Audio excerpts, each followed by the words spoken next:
देखिए बहुत ही सुंदर विषय है और हम बहुत सिंपल लैंग्वेज में इसको सबके सामने रखना चाहते हैं ताकि इसका सब लाभ उठा सकें। हम जो संकल्प कर रहे हैं, निरंतर माइंड में संकल्पों का फ्लो चल रहा है, उसकी तरंगे चारों ओर फैलती हैं, इन्हें हम वाइब्रेशंस कहते हैं। अब ये तरंगे प्रकृति में जाती हैं, ये बड़ी सूक्ष्म गति है।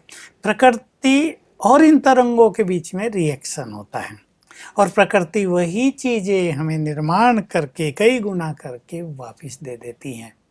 उदाहरण ले लीजिए, एक व्यक्ति गरीब है, अब उसके मन में बार बार ये विचार उठता ही है, हम तो गरीब हैं, पैसे की कमी है, बच्चों को पढ़ा नहीं सकते, एक अच्छा घर भी नहीं ले सकते, हम तो गरीब हैं गरीब हैं। अब ये उसकी निगेटिव तरंगे निकल रही हैं, प्रकृति में जा रही हैं। प्रकृति तो मनुष्य को सब कुछ प्रदान कर रही है, गरीबी लौटकर वापस उसके पास आ रही है।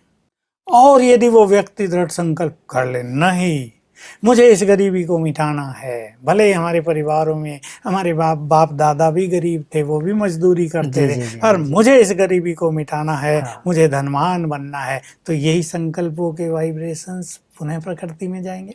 प्रकृति रिटर्न करेगी और कुछ अवसर उन्हें, जिससे उन्हें धन प्राप्त हो सके। जैसे जैसे उसको ये गुड फीलिंग होने लगेगी, मेरे पास बहुत धन है, अब हम सब कर सकते हैं, मैं धनवान हूँ, चाहे उसके पास बहुत ज़्यादा धन ना हो, ये विचार प्रकृति में जाएंगे तो प्रकृति वही चीज़ें वापस करेगी। तो हम सभी इस चीज़ के लिए बहुत ही सावधान रहें कि जो कुछ हमें प्राप्त करना है वैसे ही संकल्प हम प्रकृति में भेजें।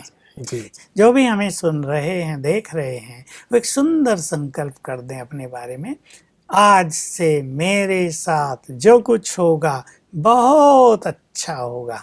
रोज सवेरे उठ के 7 बार संकल्प कर दिया करें, आज से मेरे साथ जो कुछ होगा बहुत अच्छा होगा। तो ये प्रकृति में जाएंगे और उन्हें महसूस होने लगेगा, रोज अनुभव होगा कि सब कुछ अच्छा होने लगा, जो बिगड़ने वाला काम भी था वो भी संवर गया है। तो इसका सभी को ध्यान रखना चाहिए। इस तरह ये संकल्पों की तरंगों की गति काम करती है। तो आखिर ये प्रकृति के अंदर हमारी रिसीविंग पावर कैसे है, वो रिसीव करके वापस कैसे लौटाती है? देखिए बड़ा गुह्य प्रश्न है और कोई भी व्यक्ति इस पे कभी तो चिंतन नहीं करता है। ये संसार का जो खेल है ये पुरुष और प्रकृति के मिलन से ही चल रहा है। पुरुष माना आत्मा और तीसरी सत्ता है परम सत्ता, जो परमात्मा है। अब ये प्रकृति मनुष्य आत्मा के लिए निर्मित है। जो ये प्रकृति के संपूर्ण तत्व हैं, ये मनुष्य की पालना करने के लिए ही बने हुए हैं। ये रचना, ये खेल ही ऐसा बना हुआ है। और ये जो नेचर है हमारे चारों ओर, it's very sensitive to our vibrations.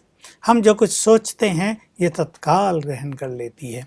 हम जिस कमरे में रहते हैं उसमें मिट्टी की, पत्थरों की दीवारें हैं, लेकिन हम जो सोचते हैं वो दीवारें भी उसको ग्रहण कर रही हैं और फिर रिफ्लेक्ट करती हैं। वैसा ही एक व्यक्ति खराब सोचता है अपने कमरे में बहुत ज़्यादा, वो दीवारें रिसीव कर रही। कोई और व्यक्ति उस कमरे में आ जाए, उसे महसूस होगा। लेकिन भाई साहब, जो आप इतनी गहरी बात बता रहे हैं, आज मनुष्यों को इसके बारे में पता नहीं हो तो दूसरों को बड़ी दोष देता है और ऐसे, ये फलाने खराब सोच रहे हैं। ऐसे ही हमारे सारे वाइब्रेशंस हवा ग्रहण कर लेती है। देखिए बहुत सुंदर चीज है जो योग अभ्यास कर रहे हैं उनके लिए भी, कि एक योगी एक स्थान पर बैठकर योग युक्त है, पवित्र है, सुंदर विचार कर रहा है, उसे टकरा कर हवा बह रही है, वो उसके वाइब्रेशंस को साथ लेकर संसार में ले जा रही है।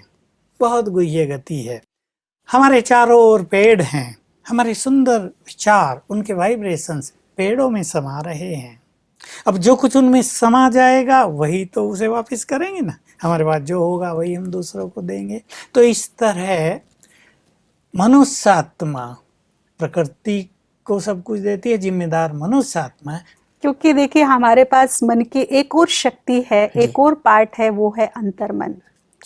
और अंतर्मन पर मनोवैज्ञानिकों ने बहुत ही जबरदस्त रिसर्च की है और ऐसी ऐसी रिसर्च निकाल करके हमारे सामने रखी हैं कि बहुत ही हम हैरान हो जाते हैं उनको पढ़ करके, सुन करके। यहाँ तक बोल दिया है मनोवैज्ञानिकों ने कि जो हमारा अंतर मन है वो नेक्स्ट टू गॉड है, और अंतर मन में यदि हमारा कोई भी पॉजिटिव या नेगेटिव थॉट्स एंटर हो गया, उसने उस थॉट को ले लिया, तो वो उस पर 100% काम करता है। अब मान लीजिए मेरी सोच नेगेटिव है, मैं यही सोचती रहती हूँ पूरा दिन कि मैं बहुत बीमार हूँ, मेरा पति अच्छा नहीं है, मेरा बेटा लायक नहीं है, तो वो वाइब्रेशंस तो फैल ही रहे हैं, लेकिन एक नेगेटिव सोच निरंतर उसका अंतर्मन रिसीव कर रहा है और उसके सामने वैसी ही सिचुएशन फिर क्रिएट होने लगती है। बेटा और बिगड़ जाता है, पति और उसके विपरीत हो जाता है, बीमारियां और बढ़ने लगती हैं। हर विचार में, हमारी हर सोच में क्रिएटिव एनर्जी होती है, एक निर्माण करने की शक्ति होती है। हम जो कुछ भी सोचते हैं उसका बहुत ही इनडायरेक्टली वे में, जो हमें दिखाई नहीं पड़ता, लेकिन निर्माण होता रहता है। बहुत सारे प्रैक्टिकल उदाहरण देखने में आते हैं। एक व्यक्ति को कैंसर हुआ है और वो बहुत घबरा गया कि अब तो मेरा जीवन गया, मेरे बच्चों का क्या होगा, मेरे धंधे का क्या होगा। बहुत घबरा के निगेटिव सोचने लगता है। उस पर दवाइयाँ असर नहीं करती, उसकी हेल्थ दिनों दिन गिरती जाती है।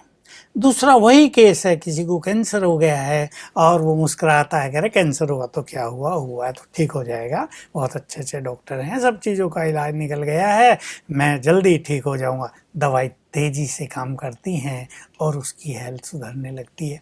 हेल्थ पे भी हम ये चीज़ें देखते हैं। एक व्यक्ति किसी इंटरव्यू को देने जा रहा है, वो सोच रहा है, नर्वस हो गया है, पता नहीं क्या क्या क्वेश्चंस पूछेंगे, पता नहीं मेरा सिलेक्शन होगा या नहीं, बहुत मेहनत की है नौकरी पाने के लिए, मेरा तो भाग्य ही खराब है, पता नहीं मिलेगी या नहीं। वो परेशान होके इंटरव्यू में जाता है। अब वो जो चार वहाँ बैठे वो उसके चेहरे को देखते हैं, लड़का बहुत घबराया हुआ है, कुछ प्रश्न पूछते हैं, घबराहट में उससे उत्तर नहीं दिया जाता, वो असफल हो जाता है।